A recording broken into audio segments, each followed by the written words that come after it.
Good evening and welcome back to another episode of The Longing, where today we are going to be continuing to read Dream Days.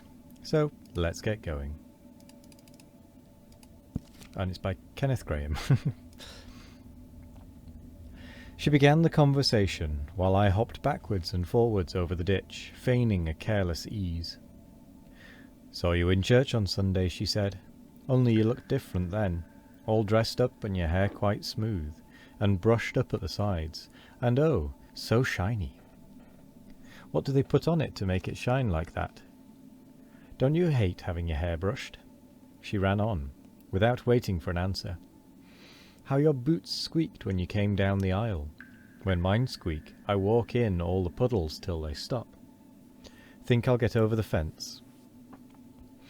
This she proceeded to do in a business-like way, while, with my hands deep in my pockets, I regarded her movements with silent interest, as those of some strange new animal. "I've been gardening," she explained, when she had joined me, "but I didn't like it.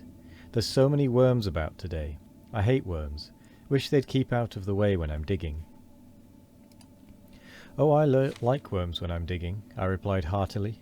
"Seem to make things more lively, don't they?" She reflected.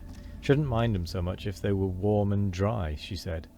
But, here she shivered, and somehow I liked her for it, though if it had been my own flesh and blood, hoots of derision would have instantly assailed her. From worms we passed naturally enough to frogs, and thence to pigs, ants, gardeners, rocking horses, and other fellow citizens of our common kingdom. In 5 minutes we had each other's confidences, and I seemed to have known her for a lifetime. Somehow, on the subject of one's self, it was easier to be frank and communicative with her than with one's female kin. It must be, I supposed, because she was less familiar with one's faulty, tattered past. "I was watching you as you came along the road," she said presently, "and you had your head down and your hands in your pockets, and you weren't throwing stones at anything, or whistling or jumping over things, and I thought perhaps you'd been scolded, or got a stomachache." "No," I answered shyly, "it wasn't that. Fact is, I often... but it's a secret." There I made an error in tactics. That enkindling word set her dancing round me, half beseeching, half imperious. "Oh, do tell me," she cried. "You must. I'll never tell anyone else at all. I vow and declare I won't." Her small frame wriggled with emotion, and with imploring eyes she jigged impatiently just in front of me. Her hair was tumbled bewitchingly on her shoulders, and even the loss of a front tooth, a loss incidental to her age, seemed but to add a piquancy to her face. "You won't care to hear about it," I said, wavering. "Besides, I can't explain exactly. I think I won't tell you." But all the time I knew I should have to. "But I do care," she wailed plaintively. "I didn't think you'd be so unkind." This would never do. That little downward tug at either corner of the mouth, I knew the symptom only too well. "It's like this," I began stammeringly.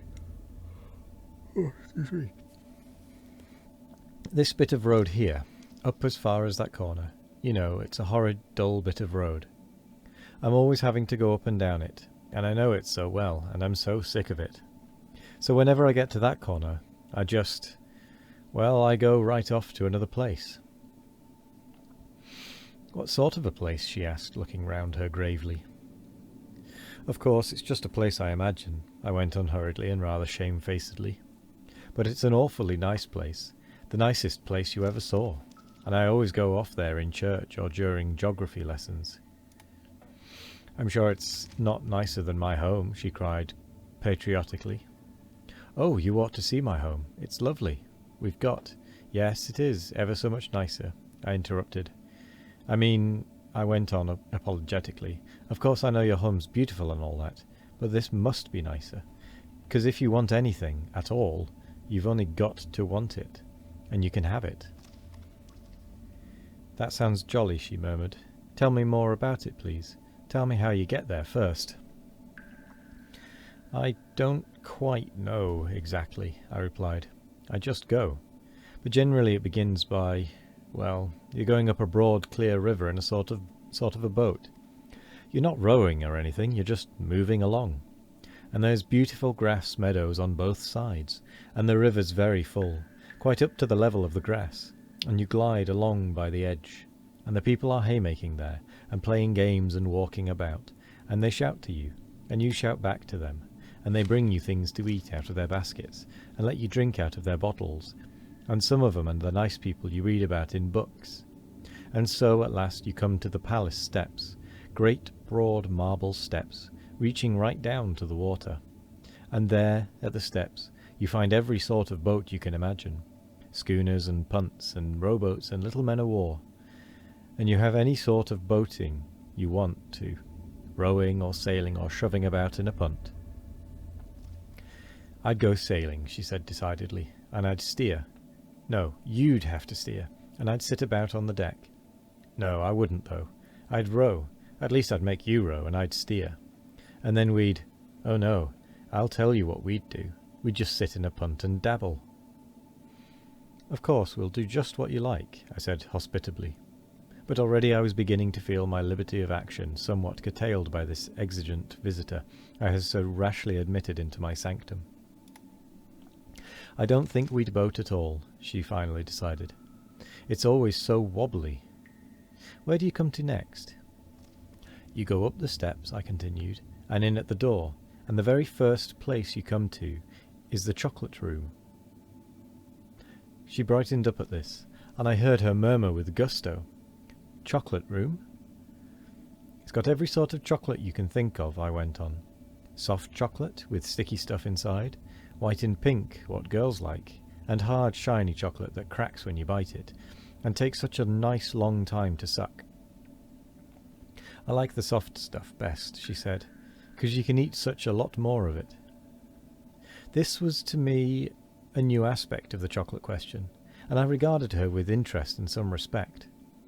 With us, chocolate was none too common a thing, and whenever we happened to come by any, we resorted to the quaintest devices in order to make it last out. Still, legends had reached us of children who actually had, from time to time, as much chocolate as they could possibly eat, and here, apparently, was one of them. "You can have all the creams," I said magnanimously, "and I'll eat the hard sticks, 'cause I like 'em best." "Oh, but you mustn't," she cried impetuously. "You must eat the same as I do. It isn't nice to want to eat different. I'll tell you what. You must give me all the chocolate, and then I'll give you what you ought to have." "Oh, all right," I said in a subdued sort of way. It seemed a little hard to be put under a sentimental restriction, like this in one's own chocolate room.